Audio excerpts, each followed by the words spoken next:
Hey, do you hate traffic lights? Cause I sure do. Well, today I bring you the solution. Jaywalking. That's right. With jaywalking, never will you ever have to press that back button again.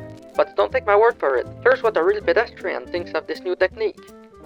Jaywalking is the solution to all of my problems. I had to blah blah blah. No. Jaywalking is cool, but jaywalking is something you have to be smart about. You can't go out there and cross the road like a fucking idiot, cause else... Yeah, we don't want that to happen, do we? Jaywalking is like robbing a bank. The moment you fuck up is when you don't have a plan. So before you leave, it's important you make a plan. But Arch, how do you make a plan to safely and efficiently jaywalk to a given destination?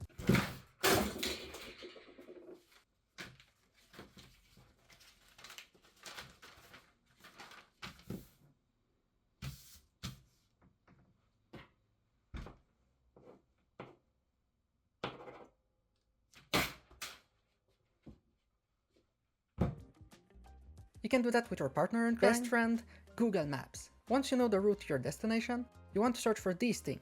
First, crosswalks. Crosswalks are like your get out of jail free card. Or more like a don't get hit by a truck and die in atrocious pain free card. So you want to use them as much as you can.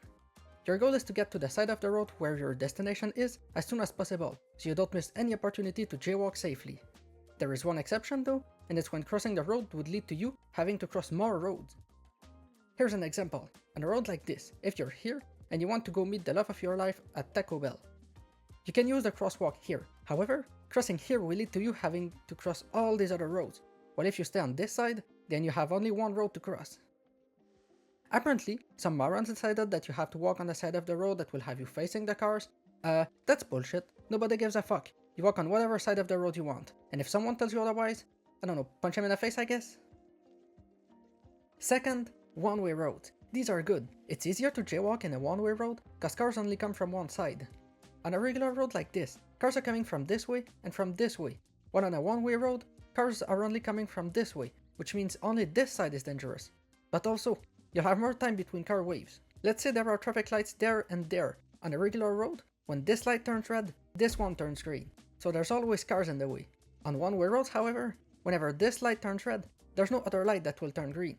So the road will be free and you can jaywalk safely. Small roads, where there's very little traffic, are also very good for jaywalking, since, well, there's basically no car. But they also present an increased chance of getting mugged and lose all of your money.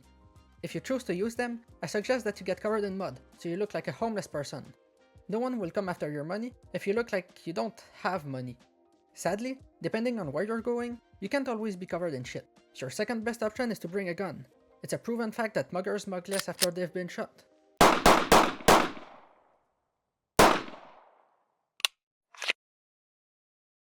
Third, finally, traffic lights. You want to avoid them, they're shit. To cross the road at a traffic light, you have two options, jaywalking or the back button. What happens, 9 times out of 10, is that you get there, there's cars, so you press the back button. Then cars stop coming, and the pedestrian light doesn't light up. But you press the button. So do you cross the road without waiting and look like an asshole whenever you're just done crossing the road and the pedestrian light turns on and cars have to wait for nothing? Or do you stay there awkwardly while everyone is wondering what the fuck you're doing there, waiting, while no car is coming? If you must go through a traffic light, don't press the back button. You'll end up looking like an idiot if you use it. Instead, what you want to do is, while you approach, you check if there are cars coming. If there's no car, and it's safe for you to cross without pressing the back button, then you do that. It's your best option. Otherwise, you should turn, keep following the sidewalk and get past a couple cars. Then, you'll wait for an opportunity to cross the road. The reason why you turn instead of waiting at the corner is because now, you only have one place where cars can come from. While if you're waiting at a traffic light, cars can come from 3 different places, which is 2 more places where you can get hit by a truck and flatline. Also, you'll still look stupid, but the cars will create blind spots, so less people will see you. So you'll still look stupid, but you look stupid to less people. So crosswalks, one-ways, and traffic lights. By locating these 3 things in advance, you should be able to get a route that will bring you to wherever the fuck you wanna go. However, there are some places where the roads are placed like fucking shit. I swear, I feel like some cities hired a drunk, blind person who speaks a foreign language and has an IQ lower than Concord player count to design their road layouts. So if you live in one of these cities, here are some tips for you. The most common situation that can happen is if you have to cross a 4-lane road and there's no crosswalk. In that situation, what a lot of people do is that they find a place where there's like a traffic island. I don't know how the fuck that's called. Which should be a good idea, since it allows you to pause in the middle, right? Wrong! It's stupid. Do you really want to stay there standing in the flowers like a fucking hippie in the middle of the road, waiting for some car to randomly stop? No. If you're unprepared, well, first, listen to me when I fucking talk. Don't you remember the part where I said making a plan is important? Like the rubbing thingy? Yeah, that's what I thought. But if you haven't listened to me, or even worse, if you did listen to me, but still haven't made a plan, in which case you should go get your brain checked, then you'll want to look for a place where the road is flat, so you can see if cars are coming. I said flat. That's more like it. Now what you're gonna do is, wait till you see no car. It might take a while, so you can act like you check your phone in the meantime. You look less like a fucking dumbass. Then, sprint through the road as fast as you can, like your life depends on it. Cause, well, it does. Now if you're a good student, congrats, you can bring a high-vis jacket. Not one of these reflective shits made for runner, no. Or well, if you're fine looking like a fluorescent clown, then be my guest, do that, it's your life. But if you have even the slightest bit of self-respect, you can get a high-vis vest yellow-orange high-vis visibility waistcoat safety work reflective off of eBay. A high-vis jacket is like a Joker. No, not the clown, I'm talking about the card. It will allow you to cross any road and go anywhere you like, and as long as you wear it, no one will ever question what the fuck you're doing. Except at nighttime, people will begin to wonder what the fuck kind of overtime you're working. At nighttime, a high-vis jacket will make you look like this. He looks like an alien who just survived Chernobyl and is coming for you. If you don't want to commit to this aesthetic, you can bring a flashlight, which would make you visible to idiotic car drivers who can turn their fucking lights on for some reason, without the charisma penalty that high-vis jackets give you.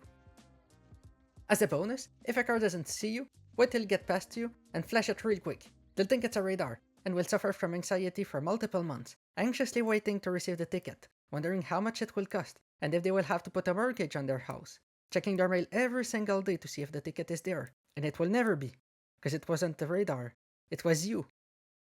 When choosing your flashlight, take into consideration that you'll be holding it for a long time. A square grip is not the best for comfort. Instead, you'll want to head for a round grip. Talking about round. Yeah, that's a lame transition. Let's talk about roundabouts. Roundabouts. How much of an awful piece of shit do you have to be to create such a dogshit road? For us jaywalkers, there are two types of roundabouts. The ones where you can see cars, and the ones where some fucking landscape designer put stuff in the middle so you don't see shit. With the first type, it's pretty easy. You just have to walk straight across it, just like every car driver dreams they could do. With the second type, you pretty much have to walk around it.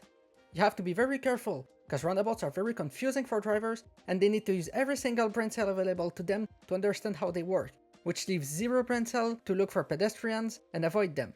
To increase your chances of survival, you'll want to do the same as with the traffic lights. Don't cross right at the roundabout. Keep walking a bit, far enough so the drivers left the roundabout and recovered from this horrible experience, and then you can cross. The last tip I have for you is one that you probably heard way too many times in your life, and it's to look both ways before crossing the road. This way, when you get hit by a car, you can sue them. That's all I had for you in this video. In the next one, I'll show you how to tax exempt your donation and avoid taxes by using cash. Now, I'll run before the cops find me. Hi, they caught me. They said I have to read this, so everything I said in this video was comedy. You should not take it seriously, and / or try any of it at home. Well, I mean, no shit, you can't read jaywalk at home. You pretty much need a road to do that. The fuck you mean I have to pay caution?